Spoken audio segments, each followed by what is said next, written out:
Welcome to Next Trader. Sometimes to figure out where we're going, you've got to look back at where we've been. That's exactly what we're doing today. We're going to dive into the dot-com bubble, all those crazy lessons learned the hard way, and see how they stack up against this massive AI boom we're living through. The big question is, what does it all mean for you as an investor right now? So let's set the scene. Go back about 25 years. The head of the U.S. Central Bank, Alan Greenspan, drops these two little words that just perfectly defined an entire era. He called it irrational exuberance. I mean, what a phrase, right? He basically saw this bubble inflating with this wild mix of pure greed and that classic fear of missing out. And wow, these numbers, they really tell a story, don't they? I mean, look at the NASDAQ, the heart of the tech world. It went up over 400% in just 5 years. It was this absolutely insane climb. And then, boom, a spectacular collapse that didn't just wipe out fortunes. It literally erased every single dollar of those gains. That, my friends, was the dot-com bubble. So you gotta ask, what on earth happened? Well, think of it like a gold rush. The internet was this shiny new thing, and the belief was this changes everything. Everybody, and I mean everybody, was desperate to get in on the ground floor of whatever they thought was going to be the next big thing. And the playbook back then, it seemed so simple, but man, was it flawed. Step 1, get a name with .com at the end. Step 2, raise a boatload of cash from VCs. And step 3, spend every last dime on crazy parties and ads to get big fast. The whole mantra was growth over profits. Just get the eyeballs, they said, and the profits, well, they'll just magically appear later. Or so they thought. And this strategy, it gave us some of the most legendary flameouts in business history. You had Pets.com, famous for its sock puppet mascot. They spent a fortune on Super Bowl ads, but surprise, they couldn't actually make money shipping bags of dog food. And then there was Webvan. They spent $1 billion, that's billion with a B, on these huge futuristic warehouses for grocery delivery, and then went bankrupt. They basically built the whole system for a world that just wasn't ready for it yet. So what was the end result of all this craziness? Well, when the easy cash finally ran out and the music stopped, the market didn't just correct, it came crashing down. We're talking about over $1.7 trillion in investor money that just, poof, vanished. All these companies with zero profits and frankly no real plan to ever make any just went belly up.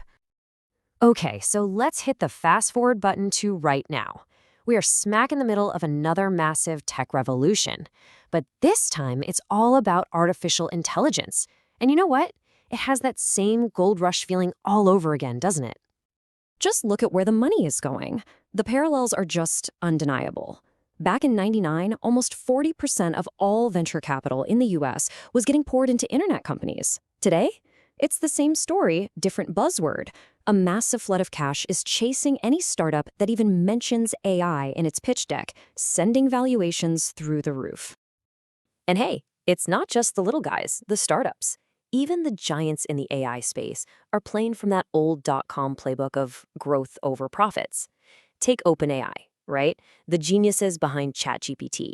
They have this mind-boggling valuation, but they are absolutely burning through cash to scale up. The focus is all on getting users and dominating the tech, not on turning a profit tomorrow. So when you step back and look at the big picture, the hype, the flood of cash, the insane valuations, the similarities are, well, they're kind of spooky. And for you as a trader looking at this market, it all leads to one massive question. Are we just watching Bubble 2.0 unfold? Think about the story being told. It's almost the exact same script. We have a revolutionary technology that's going to change the world. We have a laser focus on getting users now and worrying about profits later and driving the whole machine. That same old powerful feeling, FOMO, fear of missing out.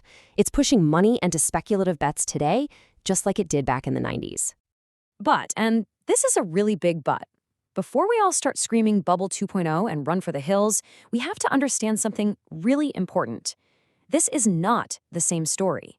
There are some fundamental, absolutely crucial differences this time around that could make the AI boom a whole lot more stable. I mean, the differences are night and day when you look at the fundamentals. Back in the 90s, we were all on these screechy, slow dial-up modems. Today, AI is running on a super mature foundation of cloud computing and lightning-fast internet. And the money, it's not just VCs hoping for a home run. We're talking about trillion-dollar behemoths like Microsoft and Google pouring in cash and plugging AI right into their already massive, profitable businesses. And here's maybe the single most important difference of all. The dot-coms? A lot of them were just selling a dream, a promise of what the future might look like. But AI companies today, they're selling actual products that work right now. Businesses are lining up to pay for API access. People like you and me are paying for subscriptions. This isn't some hypothetical future market. It's a real market with real paying customers from the get-go. Okay, so what does this all boil down to for you, the trader? How do you play this? How do you navigate all the hype and find the real opportunities in AI without getting totally burned like so many people did back in 2000? Well, thankfully, the past gives us a pretty clear playbook. All right, here are the rules of the road. These are the timeless principles that will help you avoid getting caught up in the hype. Rule 1, you have to look past the fancy AI buzzwords. What is the actual business model? Is there a real path to profit? Rule 2, fundamentals still matter. Always. Check the balance sheets, look at revenue, look at cash flow. Rule 3, diversify. Seriously, don't put all your eggs in one AI basket. And number 4, probably the most important, think long-term. Remember, the dot-com crash crushed the weak companies, but the ones with solid fundamentals, think Amazon, they didn't just survive, they went on to rule the world. And that really is the trillion-dollar question, isn't it? Who is going to be the next Amazon, and who's going to be the next Pets.com?